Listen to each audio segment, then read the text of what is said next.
A paz do Senhor a todos nessa noite, boa noite também a todos aqueles que nos visitam.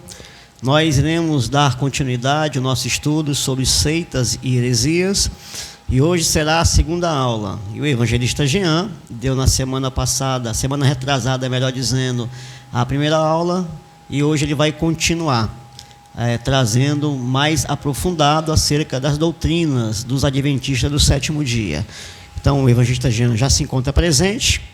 Em nome de Jesus, então nós iremos orar nessa noite iniciando, para que mais uma vez venha a ser uma bênção para a nossa edificação e nós possamos ter a capacidade de provar pela palavra de Deus os caminhos tortuosos que não levam a Deus, mas que só Jesus Cristo, Ele salva o homem através da palavra, da graça de Deus que nos ensina a Escritura Sagrada. Vamos orar nesse momento. Soberano e eterno Deus, Pai amado, Pai Santíssimo, nós te somos gratos, meu Deus, mais uma vez, nessa noite, por termos a oportunidade, meu Deus, de aprender, Senhor, a Tua santa e poderosa palavra. Abençoa o Teu Filho, meu Deus, evangelista Jean, que mais uma vez, Senhor, se coloca como aquele, meu Deus, que apologeta para, meu Deus amado, preparar a Tua igreja, Pai, contra as seitas e heresias, meu Deus, que tem enganado há muitos em nosso tempo. Por isso, meu Deus, mais uma vez, usa o Teu Filho,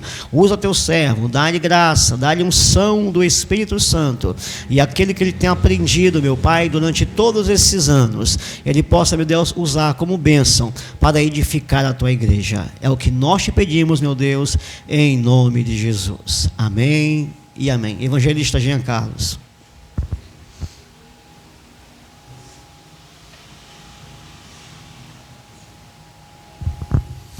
Pai do Senhor a todos os irmãos, mais uma vez nos encontramos aqui, com grande alegria minha, irmãos, estar aqui com os irmãos, para nós estudarmos a Palavra de Deus. Nós tivemos já uma primeira reunião, que nós estudamos, nós vimos aqui sobre a história do Adventismo, né? O que hoje nós conhecemos como Adventista do sétimo dia. Eu falei até aos irmãos que era necessário a gente ver isso, principalmente hoje. Mas antes de começar a falar, vamos abrir as nossas Bíblias em 2 Coríntios, capítulo de número 11. 2 Coríntios, capítulo 11. Vamos ler o versículo 14 e 15.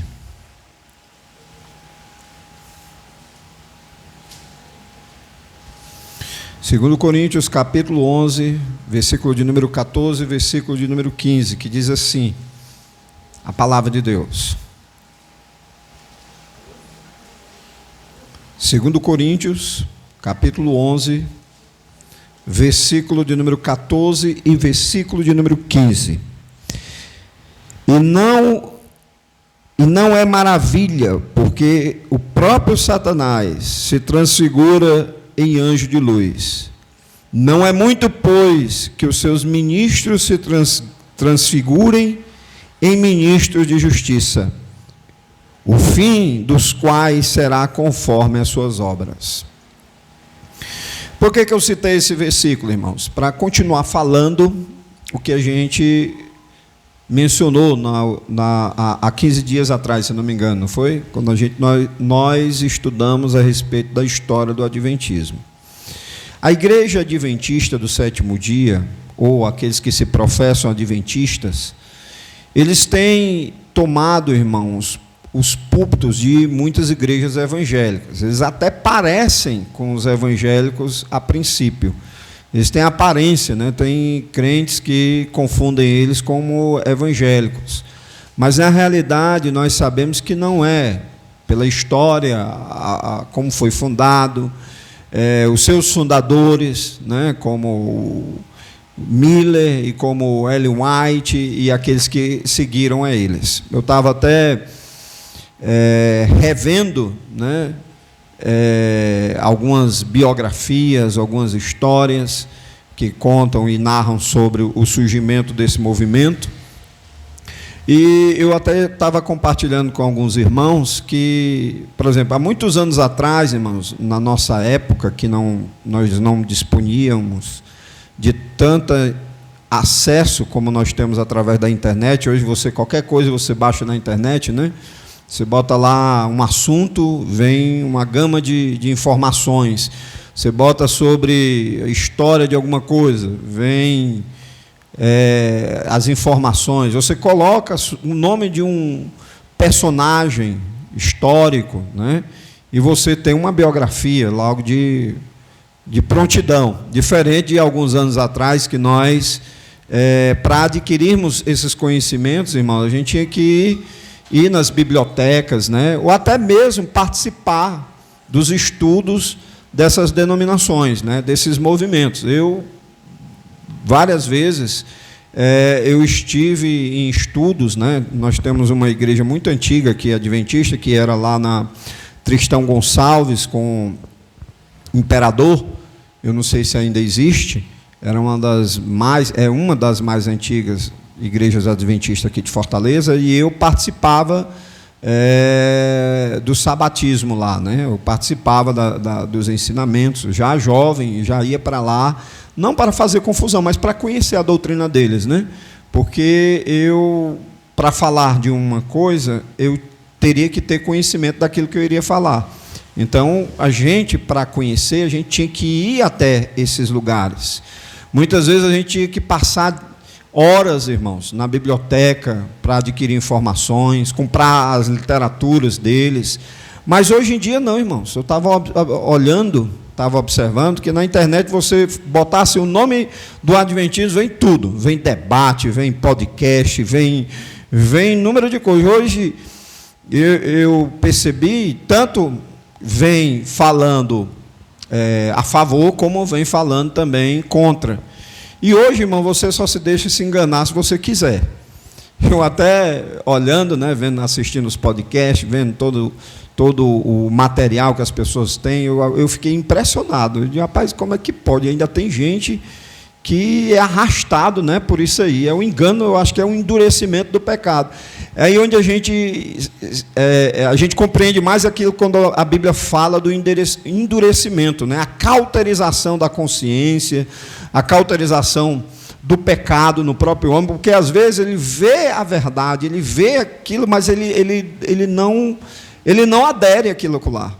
Eu acredito, irmãos, né, piamente, quando eu me deparo com esse tipo de situação, me torna muito mais claro quando Paulo dizia, quando ele pedia à igreja que orasse por ele, para que ele tivesse acesso à mensagem, tivesse liberdade em pregar a mensagem. Porque quando você vai expor a palavra de Deus, ou até a doutrina, ou até confrontar mesmo as heresias, às vezes, irmãos, às vezes não, você precisa da direção do Espírito Santo. É por isso que a Bíblia diz que quem convence o homem é o Espírito Santo. Porque às vezes você está debatendo com a pessoa ela não tem mais argumentos, como eu já vi casos, né, de você debater com a pessoa, você convencer ela argumentativamente, mostrando lá as evidências, provando na Bíblia, refutando, a pessoa ficava calada, não respondia nada, e depois, passava um tempo, voltava tudo de novo, irmãos, defendia tudo de novo, na maior dureza, né, maior frieza. Então eu vejo isso, hoje não é desculpa as pessoas não enxergarem movimentos como esse, né, o adventismo, como o catolicismo, como o espiritismo e outras religiões que são consideradas como seitas, à luz da palavra de Deus, daquilo que nós conhecemos. Portanto, irmãos, é necessário que a gente tenha conhecimento disso aí, porque é como um antígeno para a gente, é como se fosse um antígeno, é uma vacina para nós, para que nós não venhamos em nenhum momento se confundir com a beleza da retórica, né? Que esse pessoal fala muito bem, tem programas de rádio, eles investem muito na questão da comunicação, né? Você vê o Adventismo do Sétimo Dia, irmãos, ele tem programa de televisão que dá um show em programas evangélicos, né? tem escolas, né? Eles estão em todo movimento, né? Eles conseguiram mudar até os concursos públicos que eram realizados antigamente sábado e domingo, eles conseguiram, né, modificar para o dia do domingo, para que eles pudessem guardar o sábado. Então a gente vê que, aparentemente, a pessoa fala, mas o que eu sei que é uma seita, qual é a razão de eu estudar sobre isso? É porque você, estudando, você não só vai aprender para você, como também você vai aprender para ensinar as pessoas. É o que Paulo fala a Timóteo, né? Que ele deveria manter a sã doutrina lá, porque tanto salvaria a si mesmo, como também salvaria aqueles que ouvissem a palavra de Deus. Então tem muita gente que se deixa enganar pela maneira de falar, pela educação, como hoje eu vi igrejas, né, que antes defendiam a verdade, que antes combatiam contra as heresias, como igrejas batistas, né, igrejas como a Assembleia de Deus, permitindo grupos adventistas louvar no púlpito, pessoas, pastores adventistas, pregarem nos seus púlpitos. E o mais interessante é que você vê isso só do lado evangélico. Você não vê isso do lado adventista.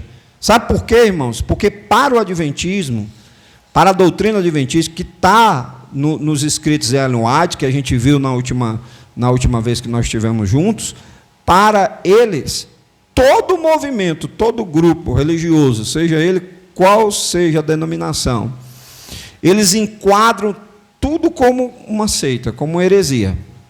Todos como filhos da Babilônia. Eles encaram dessa maneira. Mas eles são preparados a fazer um proselitismo, né? Eles são preparados para quê? Para se infiltrar, para estar lá, né? Para parecer que realmente não fornece perigo algum. É como o Testemunho de Jeová, que também usa da mesma artimanha, né? Quando eles abordam a pessoa, eles não vão expor a princípio as suas doutrinas, não. O Testemunho de Jeová, que são irmãs, têm a mesma história, eles também fazem a mesma coisa, são sutis. Eles se apresentam como pessoas amigas, são muito educados e tal. Eles não expõem a princípio as suas doutrinas. Ele concorda com o que você está falando. Se você disser alguma coisa, eles estão concordando com aquilo que você está dizendo. Mas quando ele fisga você, aí pronto, aí vem. Aí ele vai tentar tirar tudo o que você aprendeu. Assim é os adventistas. Os adventistas ainda é pior.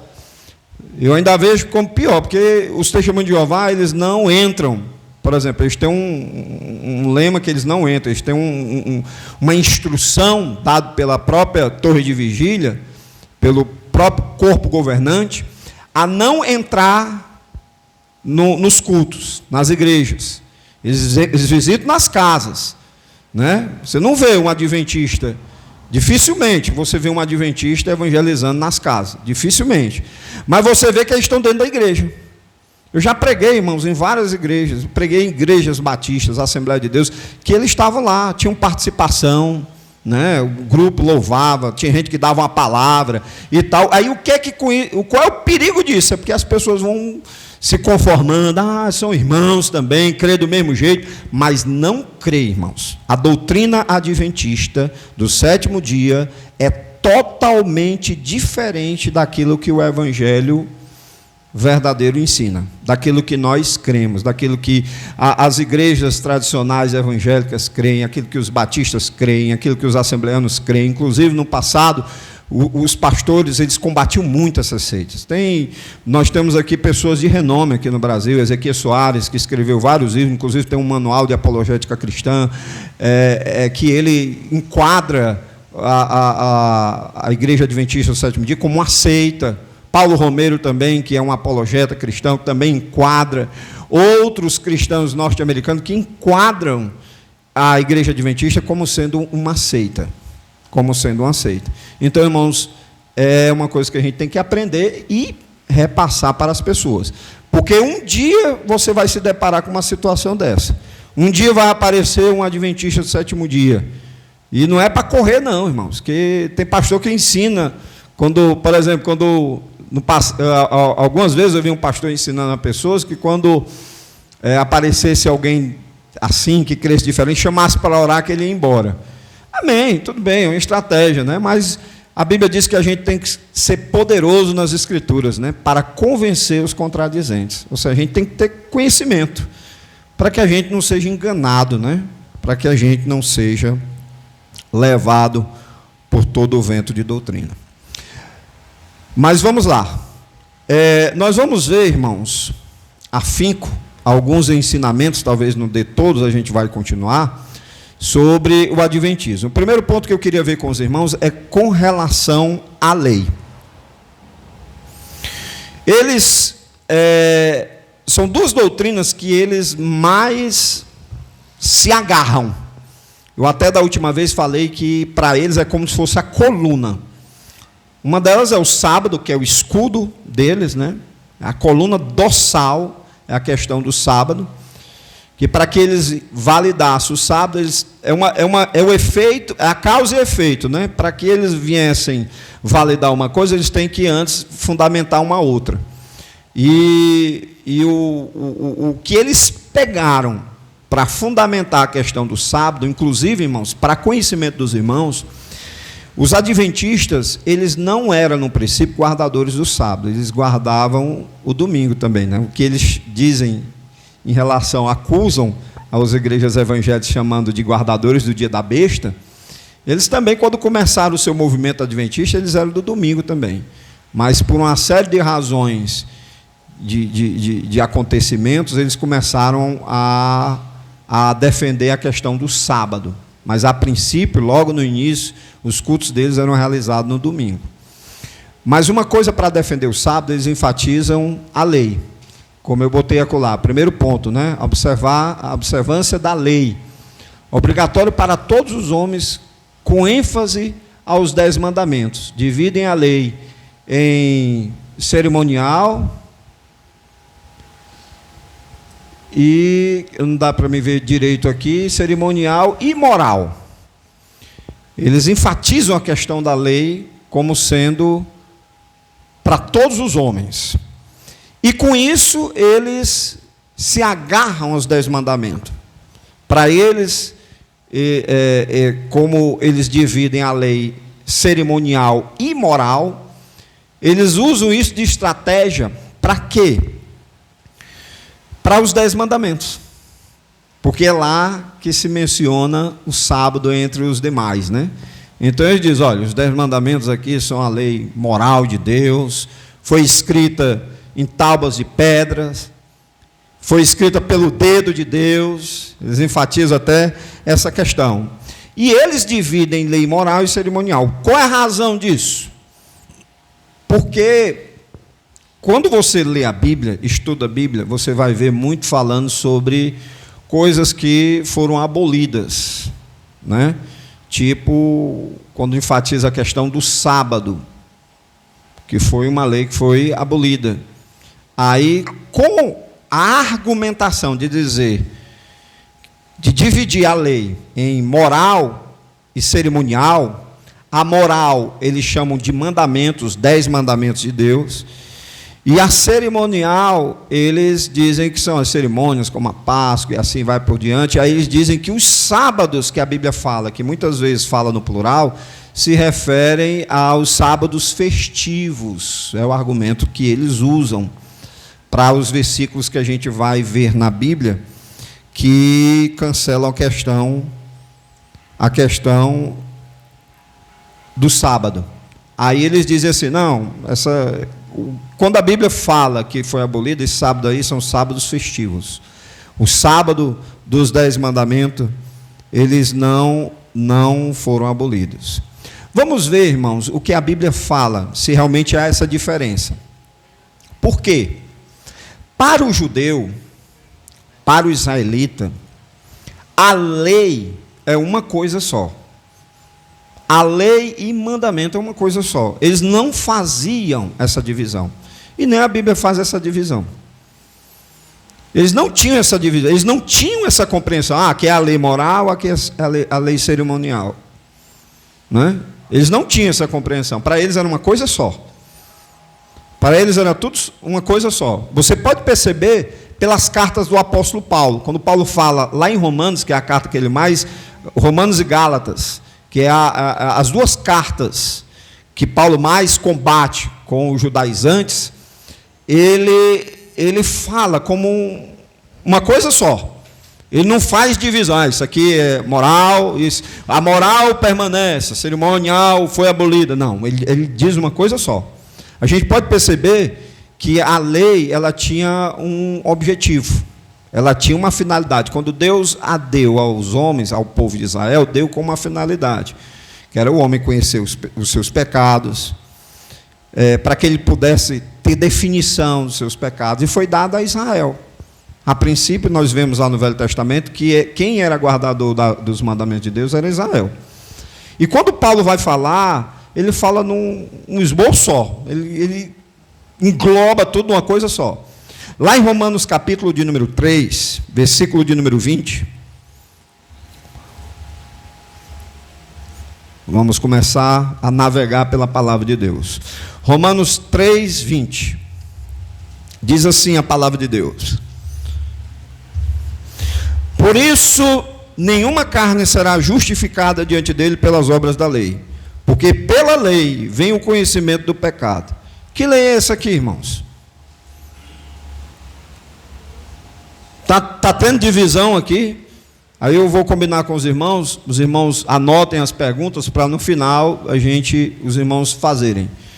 Mas que lei seria essa aqui? Note que Paulo está falando uma coisa só. Ele não está falando, isso aqui foi abolido, isso aqui é para isso aqui. Não, ele está, que a lei é para isso aqui, para que o homem viesse ter conhecimento. Por isso, nenhuma carne será justificada diante dele pelas obras da lei. Aqui é a lei toda. O homem não vai ser justo por cumprir a lei, não. Isso inclui o decálogo também.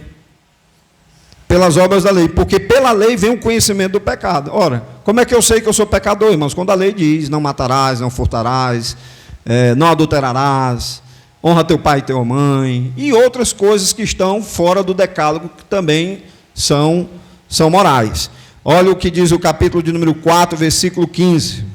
Romanos 4, 15.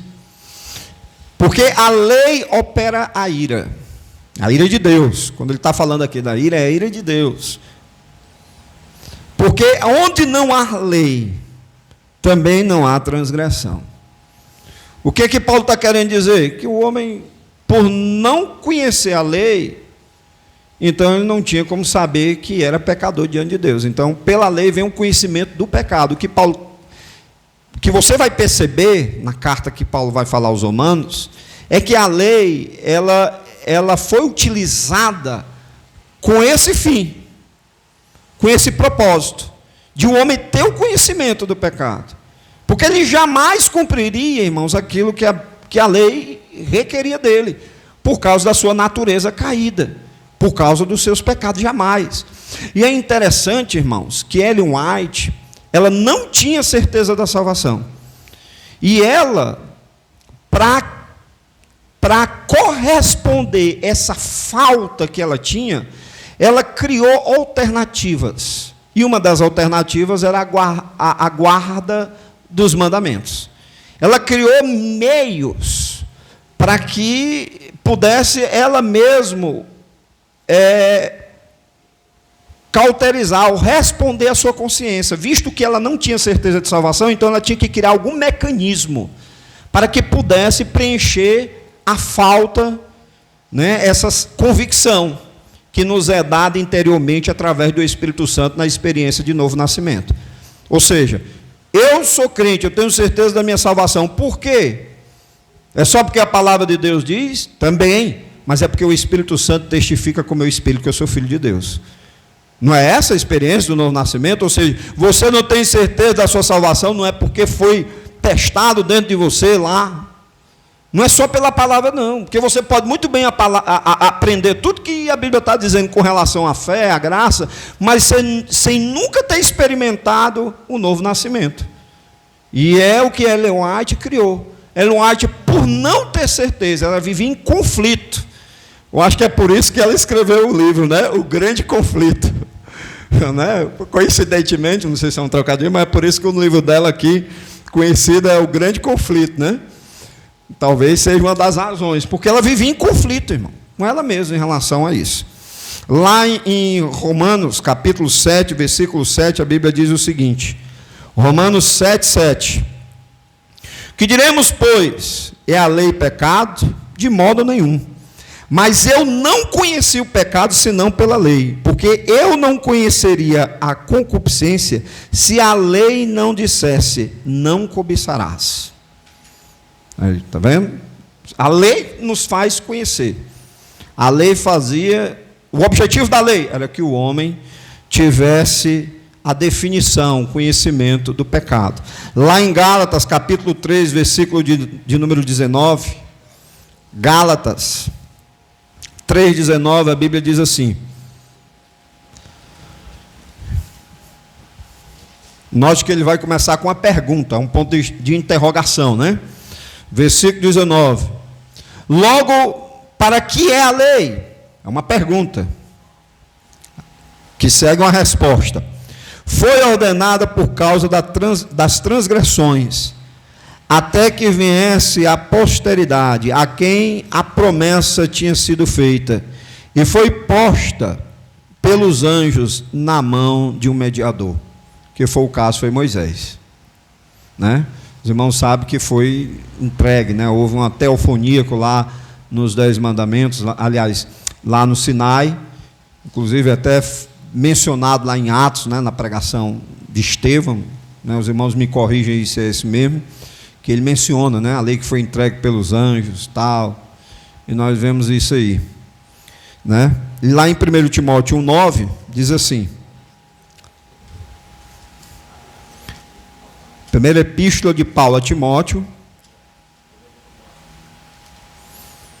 capítulo 1, versículo 9,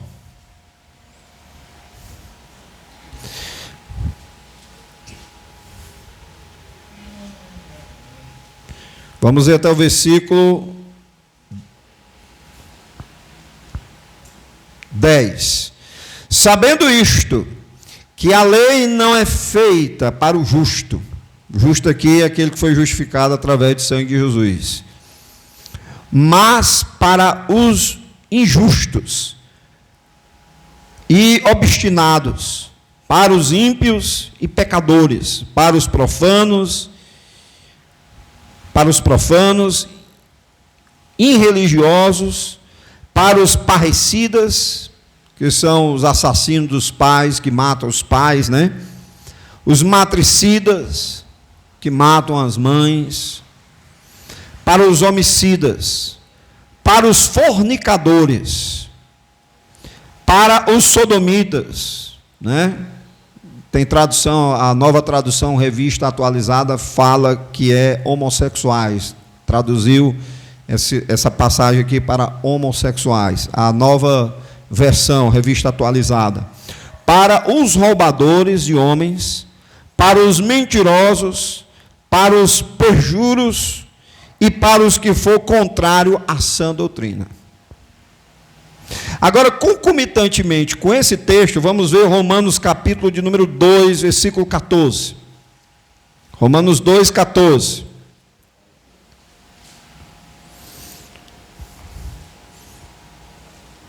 Romanos 2, 14. Porque quando os gentios que não têm lei fazem naturalmente as coisas que são da lei, não tendo eles lei, para si mesmos são lei, os quais mostram, versículo 15, os quais mostram a obra da lei escrita em seus corações, testificando juntamente a sua consciência e os seus pensamentos, quer acusando-os, quer defendendo-os, no dia em que Deus há de julgar os segredos dos homens, por Jesus Cristo, segundo o meu evangelho. Por que eu usei esse texto logo em seguida? Porque, meus irmãos, embora o incrédulo, descrente, isso não me refiro aos judeus, que o capítulo de número 2 ele vai falar dos judeus e dos gentios. Os irmãos sabem que os gentios eram todos aqueles que não tinham conhecimento da lei mosaica, a lei de Moisés, os mandamentos, não tinham conhecimento da cultura judaica, não tinham conhecimento da lei. Então Paulo estava dizendo, olha, os que são judeus vão ser julgados por isso, pelo conhecimento e tal, mas os que não são da lei, os gentios, né? Aí ele vai falar, fazem naturalmente as coisas da lei, né? O que ele está mencionando? Ele está mencionando a lei intrínseca no homem. A lei escrita, moralmente falando, inclusive até o ex-padre Aníbal Pereira dos Reis, ele faz essa distinção de lei, a lei escrita por Deus e a lei natural. O que é essa lei natural? É a lei que Deus colocou em cada ser humano. Por exemplo, há pessoas, irmãos, que eles nunca leram a Bíblia. No mundo nunca leram a Bíblia, mas eles têm um senso de justiça que está dentro dele. Um exemplo disso, os irmãos devem bem lembrar, que quando, por exemplo, Paulo, ele sofre um naufrágio lá, né, que vai parar na ilha de Patmos, né? Malta. Obrigado aí pela correção, de Malta. Ele se depara com os nativos da região, que quando ele é picado por uma serpente, os nativos dizem assim, rapaz, esse homem aí, ele é transgressor, ele fez alguma coisa de mal, porque a justiça não deixa ele viver. Ou seja, eles tinham um senso de justiça. Então, o homem, ele tem naturalmente o senso de justiça. O índio, embora deturpadamente algumas culturas que eles praticam, que é contrário a Deus, a pessoa de Deus, mas há coisas dentro dele que são vestígios dessa lei natural que Deus colocou em cada homem, como diz aqui o apóstolo Paulo, que os gentios que não têm lei, fazem naturalmente as coisas que são da lei, né? Não tendo lei para si mesmos, são lei. Aí no versículo de número 15 ele diz, os quais mostram a obra da lei escrita em seus corações, testificando juntamente a sua consciência e os seus pensamentos, quer acusando-os, quer defendendo-os, no dia em que Deus há de julgar os segredos dos homens por Jesus Cristo. Ou seja, Deus vai julgar os índios, os homens, que embora não tenham conhecimento da Bíblia, da palavra de Deus, mas eles têm essa lei natural dentro deles, que sabem discernir algumas coisas. O pecado, ele deturpou essa lei natural, mas há resquícios dessa lei natural em cada cultura. Quem estuda antropologia, ele vai ver que em cada cultura que existe no mundo, por exemplo, não existe, nunca vi um movimento ateu. Todos eles acreditavam numa diversidade de deuses. Eles tinham um tipo de sacrifício. Os pagãos, eles entendiam o seguinte, que para aplacar a ira de um Deus, por causa dos pecados deles, eles sacrificavam pessoas. Aí qual eram as pessoas, irmãos? Geralmente eram mulheres virgens, observação, e crianças puras. Por quê? Porque eles tinham a consciência de que o Deus, ou os deuses, só receberiam se fosse alguém puro. Olha como é um resquício, né? Daquilo que nós conhecemos por verdade no Evangelho. E é interessante, irmãos, isso. Ele é narrado, até tem um livro muito conhecido, que é Fator Melquisedeque. Quem gosta de fazer missões, deve ler esse livro. Fator Melquisedeque. Ele mostra esse traço de Deus nas culturas pagãs, que indicam o verdadeiro Evangelho. Não que aquilo esteja certo, está errado, mas eles dão um certo indício. Os romanos, por exemplo, num livro de Justino Gonzalez, ele menciona que os romanos, os soldados romanos, antes de se engajarem no exército, eles tinham que passar por um tipo de batismo. Geralmente era um batismo de sangue. Eles entravam num tipo um corredor e era imolado um animal, né, um boi, e o sangue deles derramava por cima dos soldados. Eles tinham esse tipo de ideia, né? Então, entre eles havia essa lei natural, né, que foi deturpada pelo pecado. E é o que Paulo menciona aqui, que os gentios que não têm lei fazem naturalmente as coisas que são da lei, né? Há coisas que foram deturpadas, mas que você ainda encontra o vestígio. A Bíblia diz, irmãos, que a lei escrita no Velho Testamento, ela era como um aio, ela serviu de aio. O que é aio, né? Aio era um tutor, era uma pessoa que, na época da Grécia Antiga, ou do Império Romano, eram pessoas que eram contratadas, empregadas, para conduzir os filhos, né, dos romanos ou dos gregos lá, das pessoas que viviam na alta sociedade, conduzi-los aos mestres, aos professores.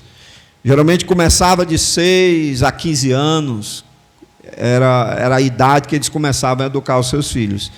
E essa palavra aio, de onde vem a palavra paidagogos, né, que nós utilizamos até hoje, né, os pedagogos aí, na realidade eram pessoas que eram conduzidas. E a Bíblia usa esse termo em relação à lei.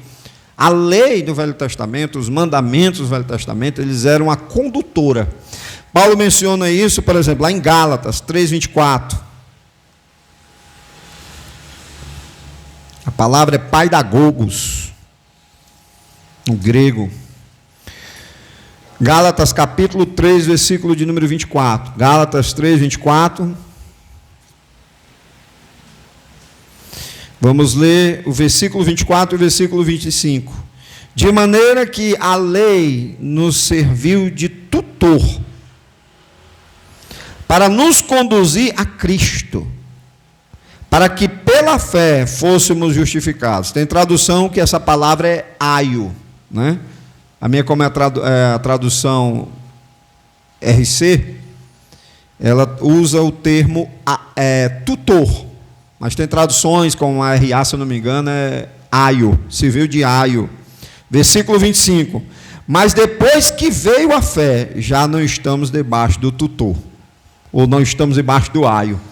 Depois que veio a fé, a gente não precisa mais da lei para chegar a Cristo, né? O véu foi rasgado, agora a gente tem acesso a Deus. Então, irmãos, ela servia isso. O objetivo que Deus deu à lei é para isso.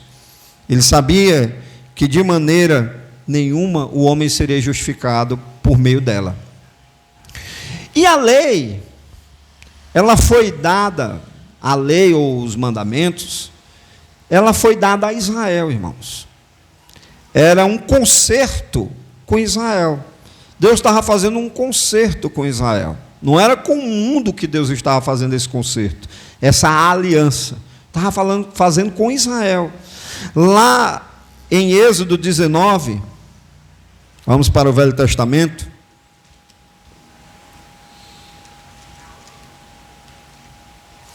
Êxodo 19 diz assim, capítulo 19, do versículo 3 ao 6. Vamos ler do versículo 3 ao versículo 6. Êxodo, capítulo 19, do 3 ao 6. Subiu Moisés a Deus, e o Senhor o chamou do monte, dizendo: assim falarás à casa de Jacó, e anunciarás aos filhos de Israel. Por que não está dizendo assim, aos filhos de Israel e ao mundo? Seria uma ótima oportunidade de Deus fazer isso, né?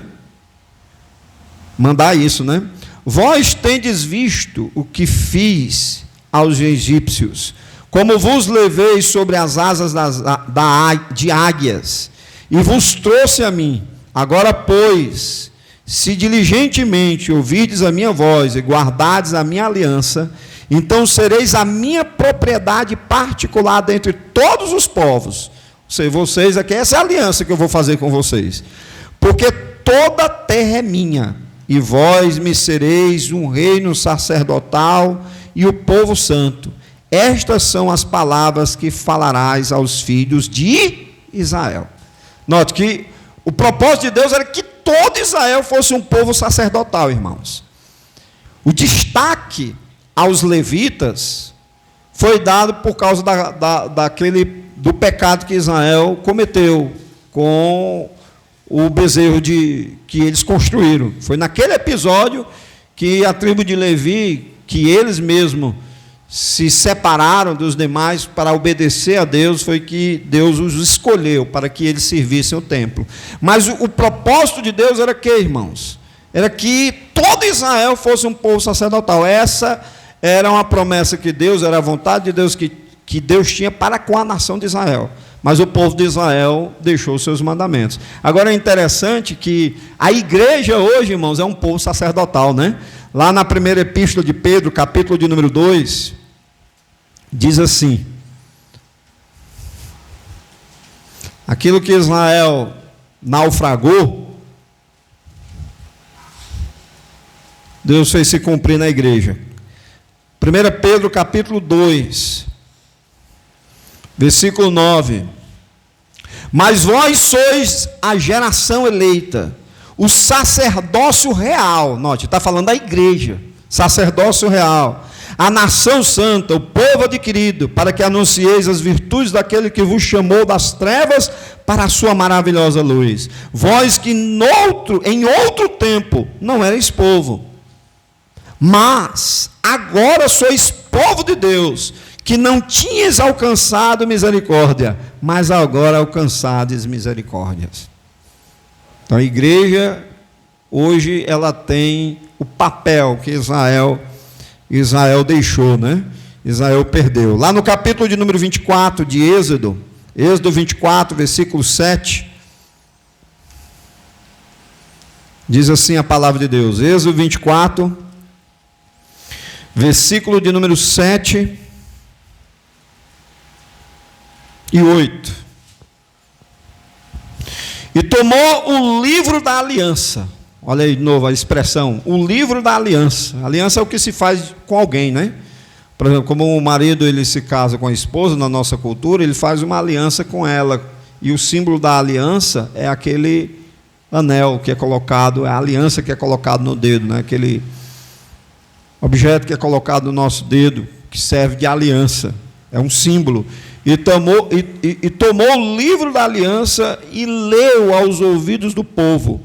E eles disseram: tudo o que o Senhor tem falado, faremos, e obedeceremos. Então tomou Moisés aquele sangue e espargiu sobre o povo e disse: eis aqui o sangue da aliança que o Senhor tem feito convosco sobre todas estas palavras. Era a aliança de Deus para com Israel. Já no novo concerto, irmãos, é diferente. O novo concerto que Deus promete ao homem, que não tem nada a ver com o velho, aqui era o velho concerto, que Deus fez para com Israel, isso não dizia respeito à igreja hoje, ao povo de Deus hoje, era diferente. No novo concerto diz assim, lá em Jeremias, olha, a Bíblia já falava no Velho Testamento a respeito do novo concerto que Deus ia fazer com o homem. Lá em Jeremias capítulo 31, versículo 31. Jeremias 31, 31.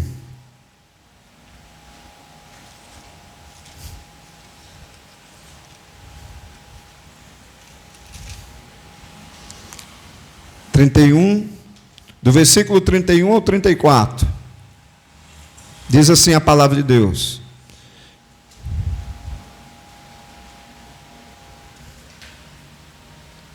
eis que dias vêm, diz o Senhor, eis que dias vêm, diz o Senhor, em que farei uma aliança nova com a casa de Israel e com a casa de Judá. Não conforme a aliança que fiz com seus pais, no dia em que os tomei pela mão para os tirar da terra do Egito, porque eles invalidaram a minha aliança, apesar de eu os haver desposado, diz o Senhor. Mas esta é a aliança que farei com a casa de Israel depois daqueles dias, diz o Senhor.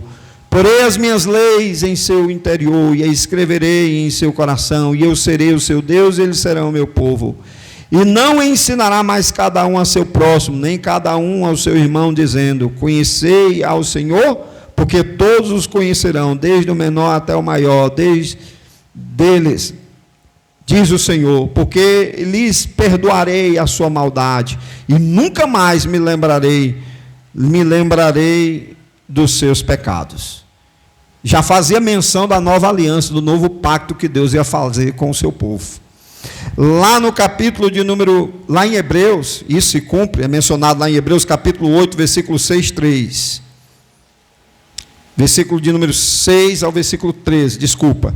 Hebreus 8, diz assim a palavra de Deus, capítulo de número 8.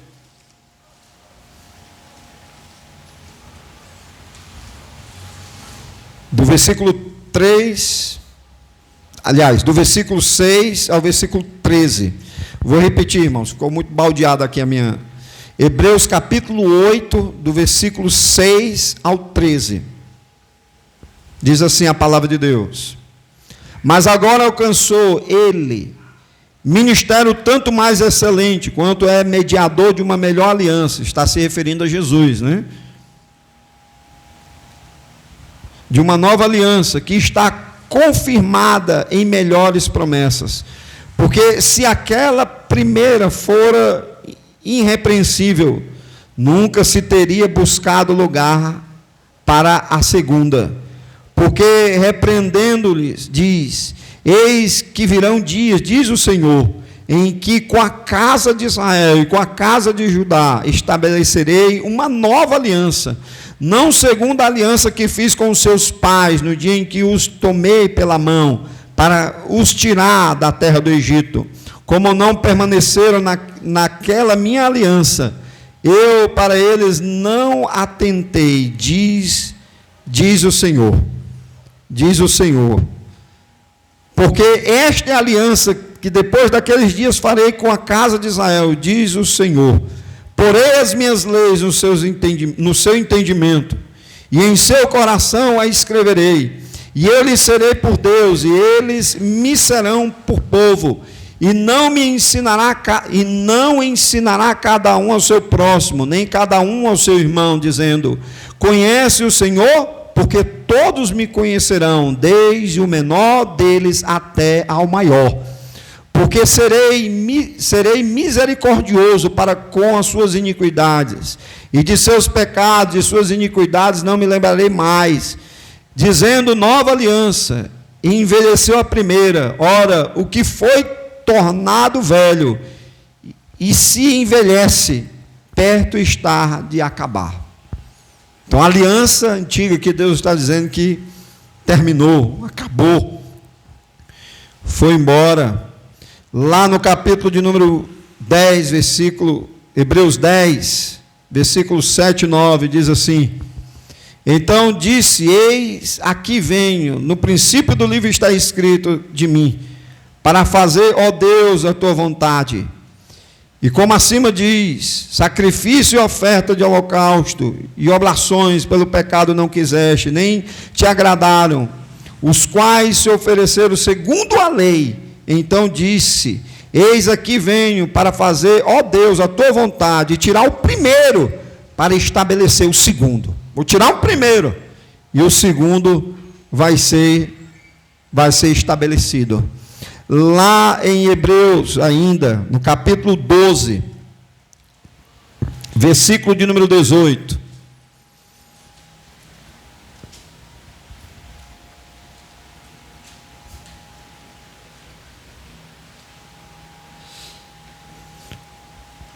Vamos ver até o versículo 24. Porque não chegaste ao monte palpável, acesso em fogo. Está mencionando o episódio lá do Sinai, né? E a escuridão, e as trevas, e a tempestade, e ao sonido da trombeta, e a voz das palavras, a qual os que a ouviram pediram que se lhe não falasse mais, porque não podiam suportar o que lhe mandava. Se até um animal tocar no monte será apedrejado, ou passado como um dardo, E tão terrível era a visão, que Moisés disse: estou todo assombrado e tremendo. Mas chegaste ao monte Sião, e à cidade do Deus vivo, a Jerusalém celestial, e aos muitos milhares de anjos, a universal assembleia e igreja dos primogênitos que estão escritos nos céus, e a Deus, o juiz de todos, e aos espíritos dos justos aperfeiçoados, e a Jesus, o mediador de uma nova aliança. Olha novamente a menção, uma nova aliança, e ao sangue da expressão que fala melhor do que o de Abel. É o sangue de Jesus. Então você vê, irmãos, que há agora a nova aliança, o novo pacto que Deus estabeleceu para com o seu povo, que tinha já no Velho Testamento prometido a Israel, Lá em Gálatas, capítulo de número 4, Paulo ainda fala o seguinte, Gálatas 4, versículo 21 ao 26. Dizendo-me, Gálatas 4, do 21 ao 26, dizei-me os que quereis estar debaixo da lei, ou não ouvis vós a lei? Porque está escrito que Abraão teve 2 filhos, um da escrava e outro da livre. Todavia o que era da escrava nasceu segundo a carne, mas o que era da livre, por promessa. O que se entende por alegoria, porque estas são as 2 alianças, uma do monte Sinai, gerado filhos para a servidão, que é Agar. Ora, esta Agar é Sinai, uma alegoria, né? Ele está falando aqui, Paulo, aos Gálatas, em relação a Agar, como uma alegoria, está utilizando ela como uma alegoria. Ora, esta Agar é Sinai, um monte da Arábia, que corresponde a Jerusalém, que agora existe, pois é escrava com seus filhos. Mas a Jerusalém, que é de cima, é livre, a qual é mãe de todos nós. Porque eu me lembrei que a Igreja Católica diz que o crente não tem mãe, né? O crente tem mãe, sim, irmãos. A Jerusalém que está lá em cima, né? Como diz aqui Paulo, mas Jerusalém que é de cima, é livre, o qual é a mãe de todos nós, né? Não mãe de sentido humano, mas figurado. Então nós vemos aqui isso, né? Paulo conclui, irmãos, dizendo, com tudo isso, que falando aos que estavam se convertendo, né? Porque a maior dificuldade no princípio do Evangelho foi justamente as pessoas que do judaísmo estavam se convertendo ao cristianismo. E eles queriam impor a prática dos mandamentos, dos 10 mandamentos, queriam impor a lei. Aliás, não é nem os 10 mandamentos, eles queriam impor a guarda da lei. Como eu disse, os judeus não faziam diferença de lei moral e lei cerimonial, era uma coisa só. Tanto é verdade isso, que eles queriam que os gentios se circuncidassem, queriam que houvesse as práticas de guardar os dias, as Páscoas, o sábado. E Paulo combateu isso aí. É por isso que ele conclui dizendo o seguinte, lá em Gálatas, capítulo 4, versículo 9 e 12, ele diz assim, Gálatas 4, versículo 9 ao 12, mas agora, conhecendo a Deus, ele está falando para aqueles que haviam se convertido, né, ao Evangelho, aos Gálatas, estavam sendo oprimidos a guardar os preceitos do Velho Testamento. Mas agora, conhecendo a Deus, ou antes sendo conhecido por Deus, como tornais outra vez a esses rudimentos fracos e pobres, as quais de novo quereis servir? Guardais dias e meses, tempos e anos. Olha aí, vocês guardam dias, meses, tempos e anos? Receio de vós que não haja trabalhado em vão para convosco. Irmãos, rogo-vos que sejais como eu, porque também eu sou como vós, nenhum mal me fiz. Mas basta até o versículo de número 11, você note aí que Paulo que ele está censurando aos de Gálatas, porque eles estavam querendo voltar a guardar os princípios que eram do Velho Testamento, a lei do Velho Testamento, os mandamentos do Velho Testamento. Aí Paulo diz, olha, vocês estão voltando de novo, a mesma coisa, não tem sentido vocês voltarem a essas práticas, né? Aí ele fala o seguinte, lá em Colossenses 2, Colossenses capítulo 2, versículo de número 16, 2,16, Colossenses 2,16, portanto ninguém vos julgue pelo comer ou pelo beber, ou por causa dos dias de festa, ou da lua nova, ou dos sábados, que são sombra das coisas futuras, mas o corpo é de Cristo. Ninguém venha julgar vocês por isso, não. Não é? Que o maior problema que a igreja primitiva estava enfrentando no princípio era isso aí, que eles queriam, os judeus convertidos, queriam que os gentios que haviam se convertido ao evangelho praticassem os princípios da lei, os preceitos da lei, cumprissem os mandamentos da lei. Lá em 2 Coríntios capítulo 3, diz assim, 2 Coríntios 3, do versículo 7... 2 Coríntios, capítulo 3, do versículo 7, vamos ler do versículo de número 7 ao versículo de número 16, que diz assim a palavra de Deus. E se o ministério da morte, gravado com letras de pedras, veio em glória, de maneira que os filhos de Israel não podiam fitar os olhos na face de Moisés, por causa da glória do seu rosto, a qual era transitória, como não será maior a glória, o ministério do Espírito? Porque se o ministério da condenação foi glorioso, muito mais excederá em glória o ministério da justiça. Porque também o que foi glorificado nesta parte não foi glorificado por causa desta excelente glória.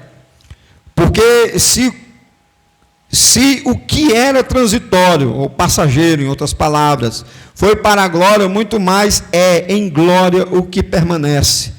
Tendo, pois, tal esperança, usamos de muita ousadia no falar, e não somos como Moisés, que punha um véu sobre a sua face, para que os filhos de Israel não olhassem firmemente para o fim daquilo que era transitório. Mas os seus sentidos foram endurecidos, porque até hoje o mesmo véu está por levantar na lição do Velho Testamento. Note, ele está falando de todo o Velho Testamento, irmãos. De todo o Velho Testamento, na lição do Velho Testamento, o qual foi por Cristo abolido. E até hoje, quando é lido Moisés, o véu está posto sobre o coração deles. Mas quando se convertem ao Senhor, então o véu é tirado. Aqui Paulo, irmãos, está sendo bem claro, foi abolido. Ou seja, não é mais uma prisão. Aí vem aquela velha pergunta, né? Que geralmente as pessoas costumam a fazerem. Então, se a lei foi abolida, não tem mais valor nenhum, então a gente pode viver em pecado.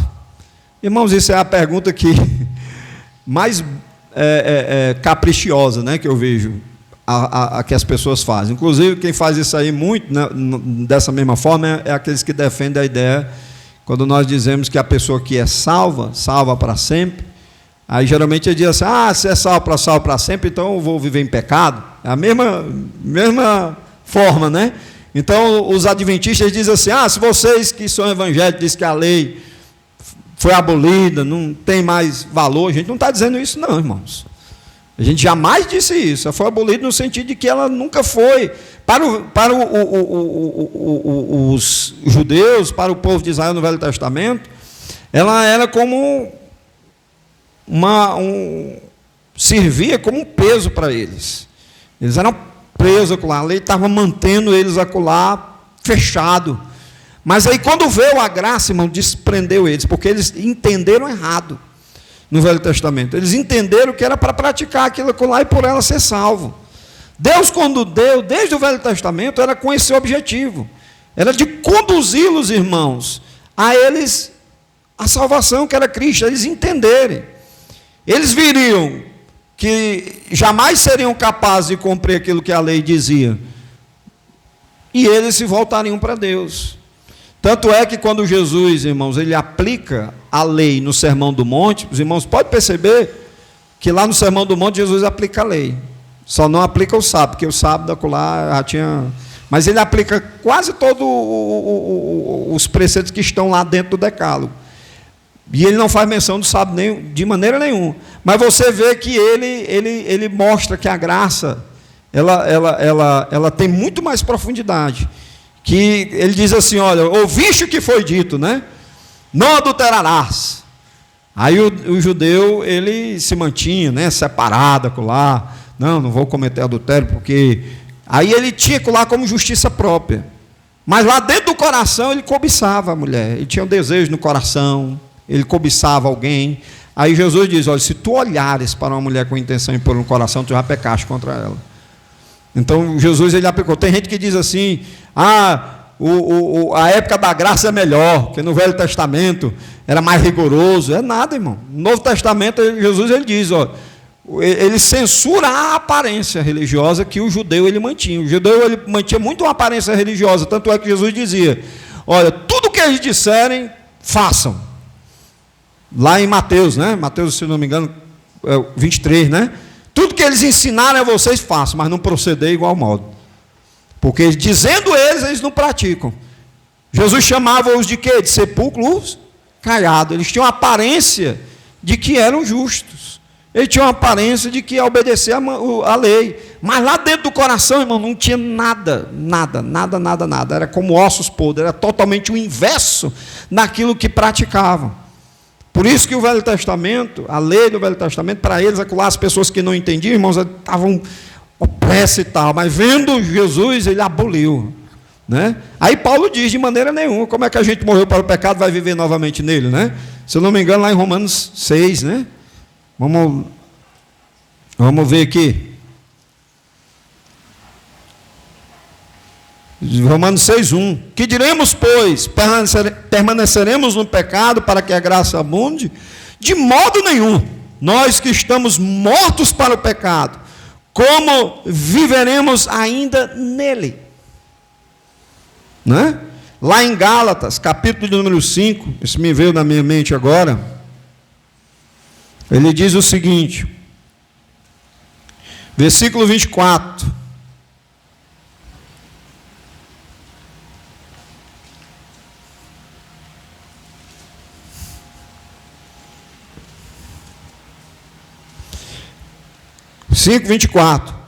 e os que são de Cristo crucificaram a carne com as suas paixões e concupiscência. Então aí matou.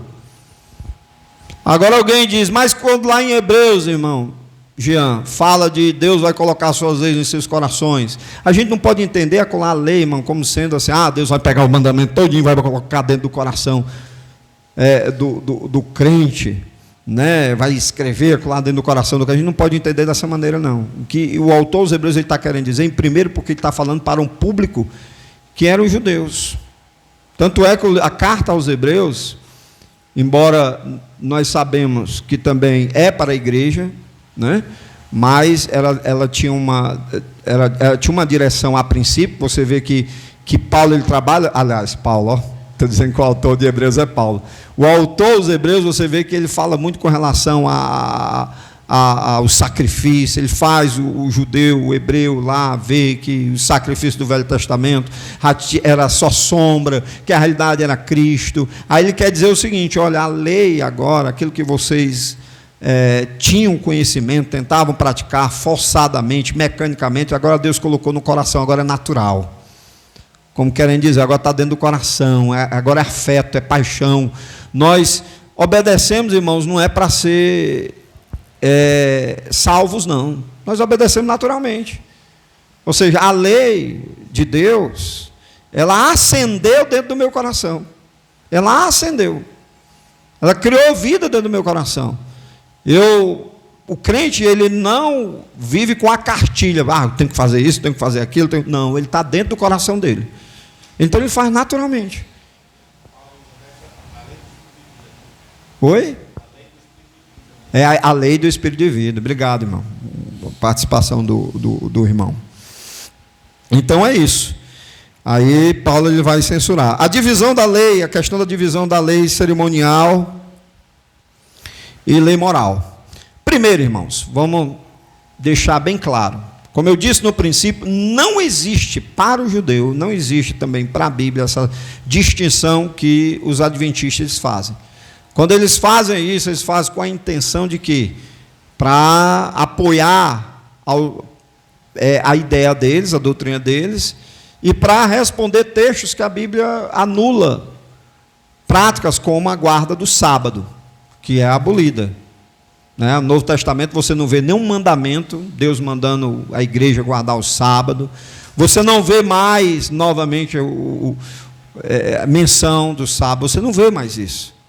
Mas eles dizem o seguinte, o que a Bíblia fala de Deus abolir, como lá de Oséias 2 e tal, quando ele fala em Colossenses, ele não está se referindo ao sábado dos 10 mandamentos, não. Aí eles dizem que o mandamento, eles engessam os 10 mandamentos lá como se fosse uma coisa só, separada.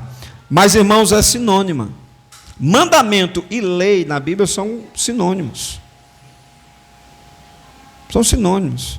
A gente vai poder perceber isso. Alguns textos na Bíblia, por exemplo, Vamos ver aqui em Neemias 8.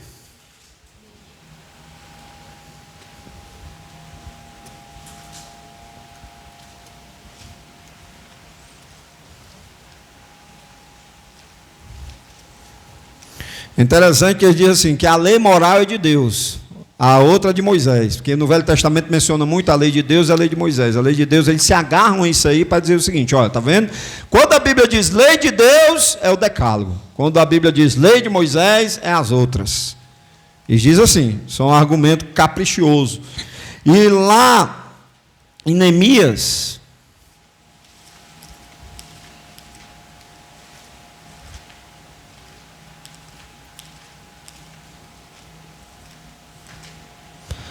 capítulo de número 8, versículo de número 1 e 2.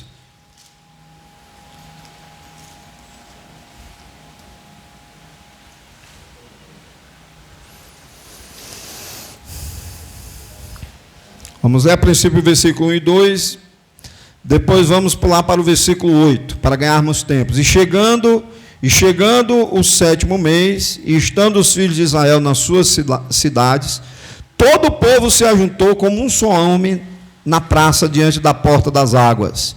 E disseram a Esdras, o escriba, que trouxesse o livro da lei de Moisés. Olha aí, vamos atentar para as palavras. A lei de Moisés, que o Senhor tinha ordenado a Israel. A lei de Moisés. Qual é a lei de Moisés aqui, irmãos? Era uma coisa separada? É a mesma. É o que nós chamamos de Pentateuco, né? Os 5 mandamentos. Os 5 livros, né?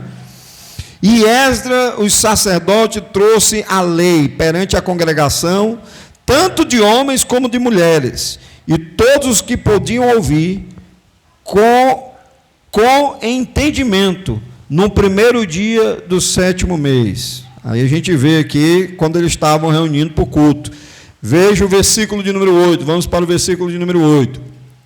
E leram no livro da lei de Deus, note, aqui vai chamar a lei de Moisés de lei de Deus, então são sinônimas. É a mesma coisa, irmãos. A lei de Moisés e a lei de Deus é a mesma coisa. É mesmo que Paulo, por exemplo, Paulo não dizia assim, o meu evangelho. Não tem essa expressão, é porque eu não sei onde é que está esse texto, mas não tem essa expressão lá nas cartas dele, ele chama de meu evangelho. Então quer dizer que era o evangelho dele ou o evangelho de Jesus? Era 2 evangelhos, era? O evangelho de Jesus e o evangelho de Paulo? Era a mesma coisa, irmãos. Então quando a Bíblia diz a lei de Moisés e a lei de Deus, elas se fundem, é a mesma coisa. Aí ele diz aqui, no versículo de número 14, olha o que é que diz a Bíblia, versículo 14. E acharam escrito na lei que o Senhor ordenara, pelo ministério de Moisés, que os filhos de Israel habitassem em cabanas, na solenidade, na festa, no 7º mês. Aí chamando de lei de Moisés de novo. Agora olha o versículo 18.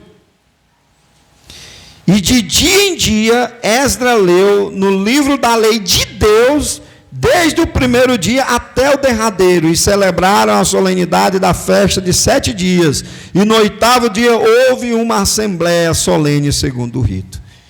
O que é que eu quero mostrar aqui para os irmãos? Que a lei de Deus e lei de Moisés é a mesma coisa, irmãos. Não tem diferença, é a mesma coisa, são sinônimas.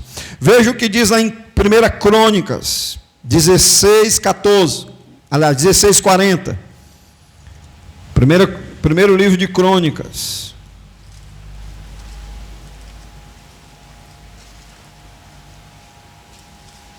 Capítulo de número 16, versículo de número 40. 1 Crônicas, capítulo 16, versículo 40. Para oferecerem holocaustos ao Senhor, continuamente, pela manhã e à tarde, sobre o altar dos holocaustos.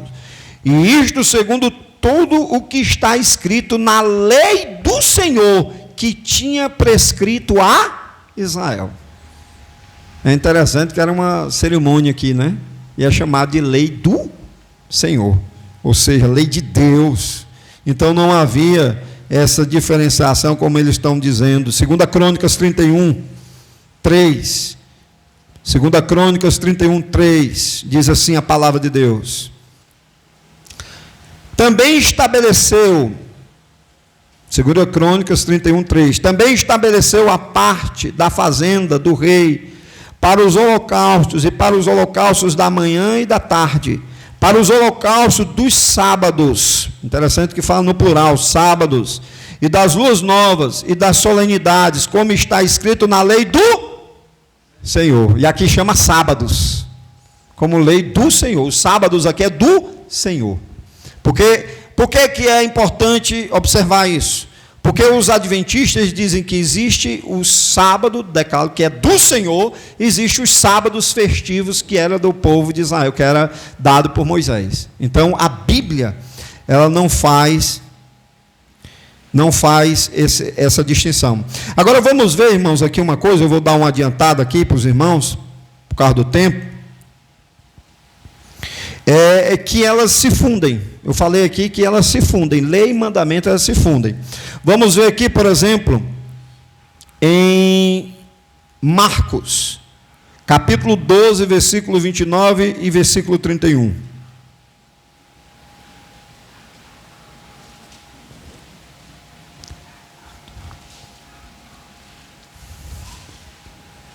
Evangelho de Marcos,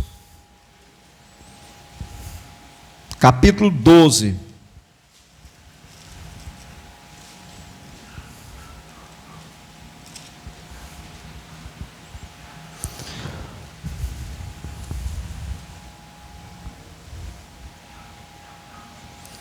Versículo 29.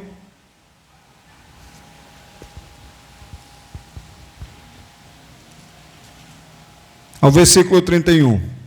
E Jesus respondeu-lhe: o primeiro de todos os mandamentos é: ouve, Israel, o Senhor nosso Deus é o único Senhor. Amarás, pois, ao Senhor teu Deus de todo o coração, de toda a tua alma, de todo o entendimento, e de todas as tuas forças. Este é o primeiro mandamento.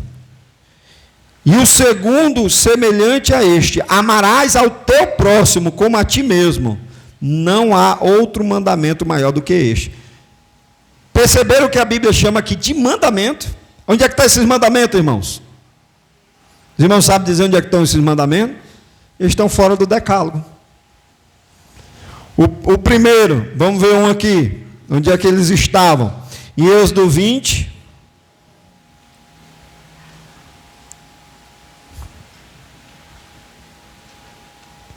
Aliás, desculpa.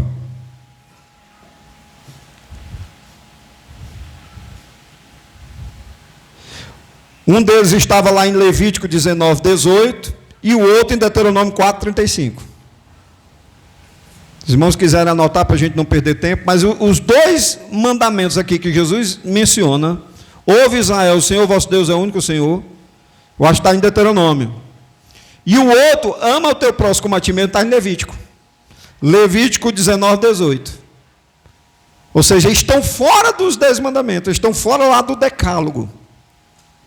Agora, a pergunta é, antes dos irmãos fazerem, uma vez um adventista me perguntou assim: mas por que elas estão escritas em tábuas de pedra? Se elas não têm tanta importância, por que elas foram escritas em tábuas de pedra? Meus irmãos, não sei se os irmãos perceberam quando leram no Velho Testamento, tudo que era aliança, era um concerto, era inaugurado com alguma coisa visível, alguma coisa física. Eles erigiam pedras, por exemplo, na visão lá de Jacó teve uma visão, né? Aí ele pegou uma pedra, botou acolá e disse que esse lugar é a casa de Deus. Quando o povo de Israel passou no Jordão, eles colocavam um montão de pedras. A maioria das alianças, dos concertos que eram feitos no Velho Testamento, das alianças que eram realizadas no Velho Testamento, eles inauguravam com alguma coisa visível. O fato de que Deus tenha mandado escrever em tábuas de pedra os 10 mandamentos, não os torna acima dos demais. É uma forma de Deus mostrar a evidência, de evidenciar alguma coisa, mostrar alguma coisa visível, dar destaque para algo visível. Porque há coisas que estão fora do decálogo que são importantes, como é esse texto aqui, esse versículo que acabamos de ler, né? Como o que Deus disse a Abraão: anda na minha presença, ser perfeito, que era um mandamento. Ama teu próximo como a ti mesmo, né? Ouve, Israel, o Senhor vosso Deus é o único Senhor. E outros principais, né? O homem não, o princípio moral, Deus dizia ao homem: não se deitará com outro homem como se fosse mulher, porque isso é abominável aos olhos de Deus. Não se deitará com animal. Ou seja, havia uma gama de mandamentos que estavam fora dos 10, que eram de valor. Vamos ver aqui em João, capítulo 1, versículo 17. Evangelho de João 1,17. Note que ele vai falar, João, ele vai falar como um pacote só. É uma coisa só, o decálogo, tudo, todos os mandamentos lá do Pentateuco, tudo como uma lei só. Diz assim: porque a lei foi dada por Moisés, a graça e a verdade vieram por Jesus Cristo. Qualquer pessoa, irmãos, na sua sã consciência, fazendo um exame, escrutínio desse versículo, ele vai entender que está se referindo a todo o Pentateuco. A todo o Pentateuco. Ele não está fazendo distinção de lei moral, lei cerimonial, não. Ele está dizendo tudo. Lá em Efésios, capítulo 2, versículo 14. Efésios 2, 14. Carta de Paulo aos Efésios. 2, 14.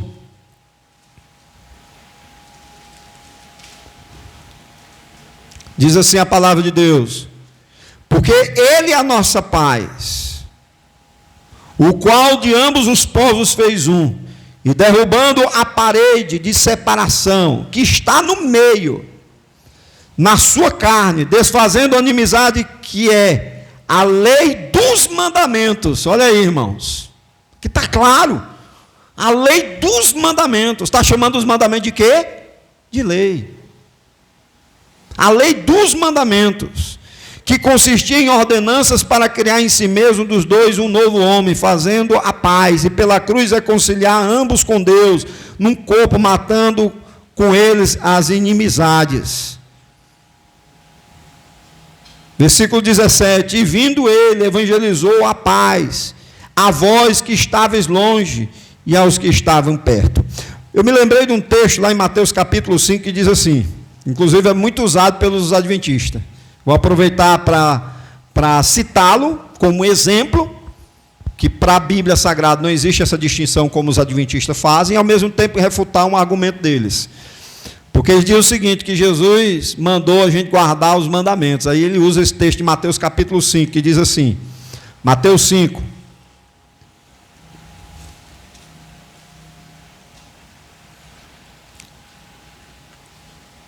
versículo 17.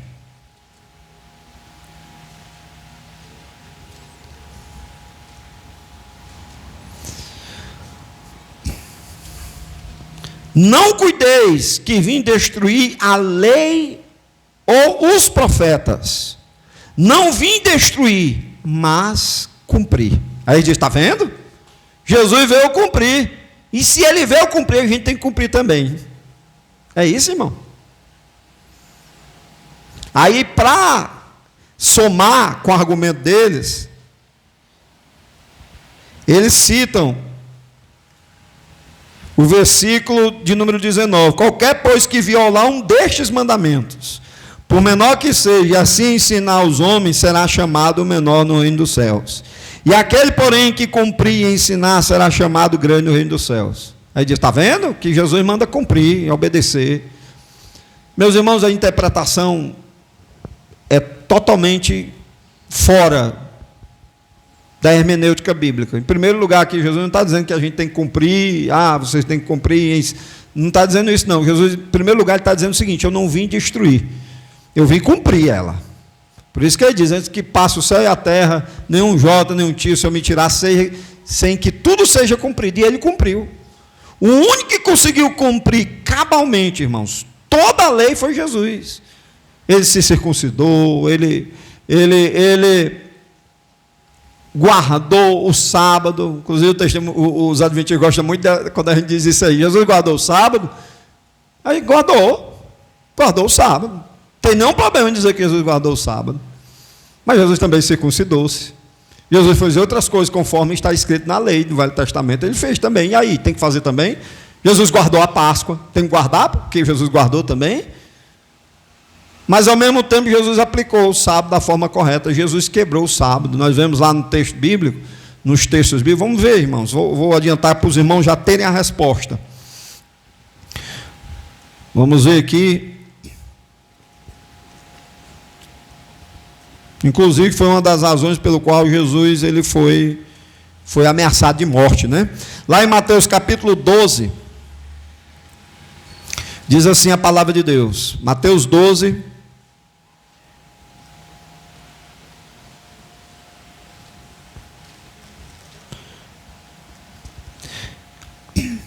a partir do versículo 1. Naquele tempo passou Jesus pelas searas em um sábado. E os seus discípulos, tendo fome, começaram a colher espigas e a comer. E os fariseus, vendo isso, disseram-lhe: eis que os teus discípulos fazem o que não é lícito fazer no sábado. Os fariseus eram adventistas, né? Os fariseus estavam errados, irmãos? Não. Conforme a lei do Velho Testamento, não. Só eles estavam aplicando de forma errada, eles não haviam entendido. Aí Jesus continua, aliás, aí Mateus continua. Ele, porém, lhe disse: não tendes lido o que fez Davi quando teve fome, e ele e com os que com ele estavam? Como entrou na casa de Deus e comeu os pães da propiciação que não lhe era lícito comer, nem o que com ele estava, mas só aos sacerdotes? E não tendes lido na lei que aos sábados os sacerdotes no templo violam o sábado e ficam sem culpa? Pois eu vos digo que está aqui quem é maior do que o templo. Mas se vós soubesse o que significa misericórdia quer, não sacrifício, não condenarias os inocentes, porque o Filho do Homem até do sábado é o Senhor. Ou seja, Jesus é o Senhor da segunda, da terça, da quarta, da quinta, da sexta e até do sábado. Como eu sou Senhor de todos os dias, né? Nós não temos um dia, porque os adventistas nos acusam dizendo que nós somos guardadores do domingo.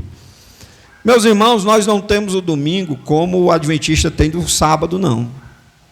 Nós temos um domingo porque está escrito na Bíblia, lá em Salmo diz, né, que a gente tem que se alegrar no dia em que o Senhor foi posto como pedra angular, pedra principal, se referindo à ressurreição de Jesus.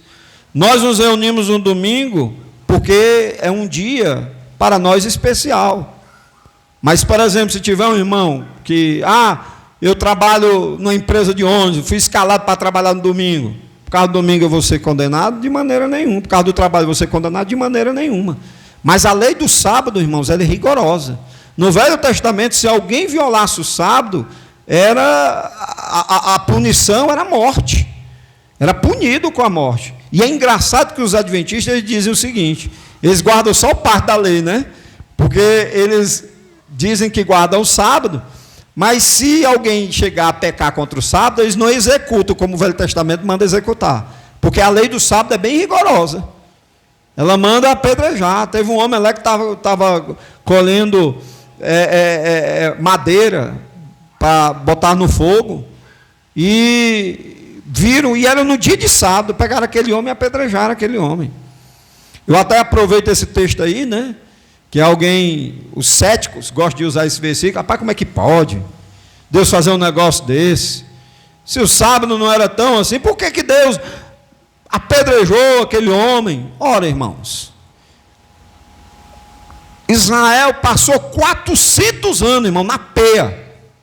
400 anos. Na peia, era escravo. Eles não conheciam lei, não conheciam os mandamentos, não conheciam nada. Não tinham conhecimento de sábado. O sábado só passou a ser conhecido quando o povo de Israel saiu do Egito. Lá em Êxodo 16, aqui há a menção dos primeiros momentos que Deus começa a educar o povo a guardar o sábado. Mas até então era algo estranho para eles não sabiam o que é isso aqui, aí tinha que guardar. Aí o cara passar 400 anos escravo e tudo. Aí no dia que Deus diz assim, olha, esse dia é para você descansar. Tire para descansar, porque é um memorial entre mim e vós. Era um pacto entre Deus e Israel, está lá escrito. É uma aliança entre mim e vós. Era bilateral, era entre Deus e o povo de Israel. Aí o cara vai e ia trabalhar. Era a mesma coisa, eu uso até esse exemplo para uma pessoa que é tirada do tráfico, das drogas. Você tira a pessoa da droga, e tem aquele trabalho todinho com a pessoa, e vai lá, e tal. Aí quando a pessoa poderia aproveitar a liberdade, né? Saiu da cadeia, saiu do momento lá de aflição, aí volta a fazer tudo o que tinha, irmão. Tudo que fazia antes. É a mesma coisa, Deus punir manda matar um homem desse. Porque eu estou dando para ele, o homem passou 400 anos orando, gemendo lá. Aliás, 400 anos talvez não durou isso tudo, não. Mas ele era escravo, ele ficava lá gemendo. Meu Deus, me liberta, me tira dessa situação. Aí Deus vai e tira. Dá liberdade. Ainda diz assim, ó, descansa. Só descansar, não acenda fogo, não faça nada. Porque os adventistas, irmão, dizem guardar o sábado, mas eles pecam. Eles não guardam o sábado. Né? Porque eles andam de carro. Os mais ortodoxos nem de carro andam, né? Porque eles, quando você dá a partida lá, acende fogo. E a Bíblia diz que a lei do sábado não permite nem acender fogo. Aí eles argumentam em cima de Mateus 12, dizendo o seguinte: mas não é pecado comer. Comer, todo mundo pode aqui, não é pecado. Os fariseus aqui não estavam entendendo. Mas a questão não era o comer, irmãos, era o trabalho. Porque eles estavam pegando as espigas e estavam debulhando, estavam tirando, trabalhando aquilo lá para comer. Aí o argumento deles, apelativo, não, mas quando você faz isso aí para Deus e tal, alguma coisa assim, não tem problema. E, irmão, qual é a outra coisa que a gente não faz se não for pensando em Deus, irmãos? Paulo diz, quer comais, quer bebais, ou façais qualquer outra coisa, façais para a glória de Deus, porque eles querem dizer o seguinte: não, você trabalhar no dia de sábado, você está trabalhando para você mesmo. Quem foi que disse, irmão? O crente não, ele trabalha para ter condição de ajudar na obra, trabalha, ele já tem uma mente diferente. O incrédulo não, ele trabalha para gozado, ele não tem definição nenhuma, não tem objetivo nenhum, não tem propósito nenhum. O crente não, o crente quando ele trabalha visando alguma coisa, irmãos. Quando Paulo diz, quer comais, quer bebais, ou façais qualquer outra coisa para a glória de Deus, tudo que o crente faz, irmãos, ele já pensa, o que é que eu posso fazer disso aqui para Deus? Ele entra na faculdade, não é para ter o diploma lá, se orgulhar, eu sou o bichão, sou o danadão das tapioca, sou o coisadão, olha, ele não faz teologia para chegar com um diploma, de sou formado em teologia, tenho isso, não. Ele faz, irmãos, pensando no reino de Deus. Dá para eu aprender isso aqui para ajudar os irmãos. Eu vou ler até tarde, né? Eu vou ler. Uma vez uma irmã perguntou: irmão, como é que tu aguenta ler esses livros da Ellen White, assistir essas coisas, ler esse livro? Irmão, eu faço isso porque eu penso nos irmãos. Tem muita gente aqui, irmãos, que faz isso. Faz porque está pensando no irmão, está pensando no reino de Deus. O crente, ele se... Eu estou pregando, né? O crente, irmãos, ele se desprovém de tudo aquilo que, quando ele era o velho homem, ele só fazia pensando em algum benefício que ele podia ter para si. Hoje não, tudo que ele faz, ele pensa em Deus. Ele pede: Senhor, me abençoa do trabalho, porque ele já pensa em ajudar na casa de Deus, pensa em ajudar em missões, de ser fiel no dízimo, né? Ele já pensa alguma coisa, rapaz, o que é que eu posso ajudar, Senhor? O que é que eu posso fazer e tal? Ele vai estudar a Bíblia, ler a Bíblia, vai para a escola dominical para aprender, porque ele está pensando em quê? Vou evangelizar, Senhor. Rapaz, eu vou para o grupo familiar para me encher da presença de Deus, para fazer isso, para fazer aquilo. Tudo que ele faz, irmãos, ele faz para a glória de Deus, não tem essa distinção não. Então os discípulos, quando estavam fazendo aquilo lá, o problema era porque eles estavam fazendo uma coisa que no sábado não era permitida. Agora é interessante que Jesus, seguindo o texto, eu estou já terminando, irmãos, ele diz assim, ele faz uma comparação, né? É interessante que Jesus, irmão, há uma sabedoria imensa, né? Ele coloca uma situação, ele dizendo assim: olha, vocês não leram, tem que ler, irmão. Para entender, tem que ler. Vocês não leram lá que fez Davi, entrou no templo, comeu os pães da propiciação que não era lícito comer, só o sacerdote ficou sem culpa porque estava lá. Aí depois dele citar uma cerimônia, citar um simbolismo, um ato simbólico que nem era mais praticado, aí ele vem a questão do sábado. Aí ele diz assim: vocês não sabem não que no sábado o sacerdote viola e fica sem culpa? Como é que ele ficava sem culpa, irmãos?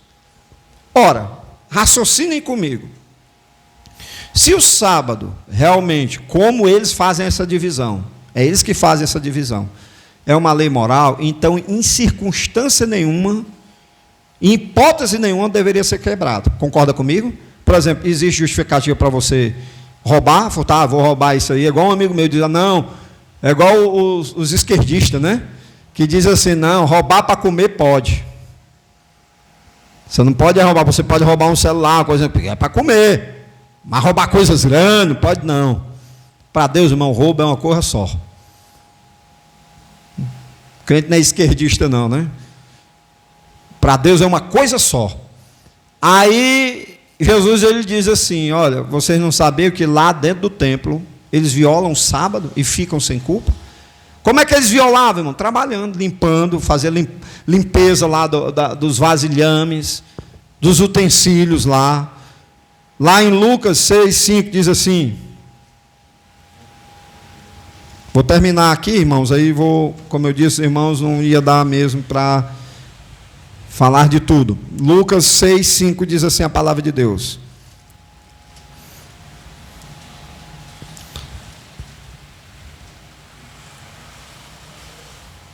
Ele vai citar a mesma coisa, ele diz assim, versículo 5, vou ler só o versículo 5, que é a mesma menção, a mesma história, e dizia-lhes: o Filho do Homem é Senhor até, quando a Bíblia diz o até, ele está querendo dizer que Jesus ele é Senhor de todos os dias, e ele está querendo dizer, o Senhor é Senhor de tudo.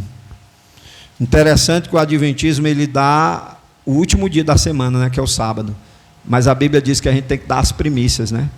E o domingo é o primeiro dia da semana, né? Que a gente... Agora, eu vejo, irmãos, isso aqui eu vou dizer particularmente, eu vejo que um crente deixa de vir domingo para a casa do Senhor, para se alegrar com os irmãos, e fica em casa, fica morgando em casa, fica lá, deixa de vir para a escola dominical para ficar... E é engraçado que a gente, eu falando dos adventistas, mas tem umas coisas que a gente alguns crentes deveriam aprender com eles. Eu vou dizer aqui, para vergonha de alguns crentes. O adventista, irmão, eles, quando é no dia de sábado, eles vão de manhã bem cedo. Pode passar nas igrejas adventistas, tudo cheio. E vai até quando der, à tarde, entra de manhã, leva menino, leva filho, leva bebê, leva todo mundo, irmão. Não fica ninguém. Vai todo mundo. Quando é domingo, irmão, numa escola dominical das igrejas evangélicas, irmão, é 2, 3, 4 pessoas.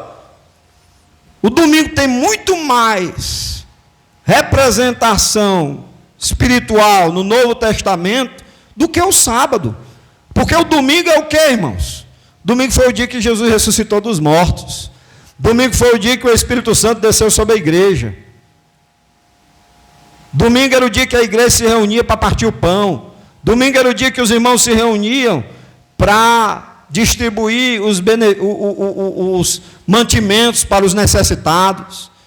Domingo foi o dia que Jesus revelou o livro de Apocalipse, lá no livro de Apocalipse diz. Aí os irmãos ficam em casa, fazendo o quê? Não, tem que fazer isso aqui. Eles fazem tudo antes, antecipadamente.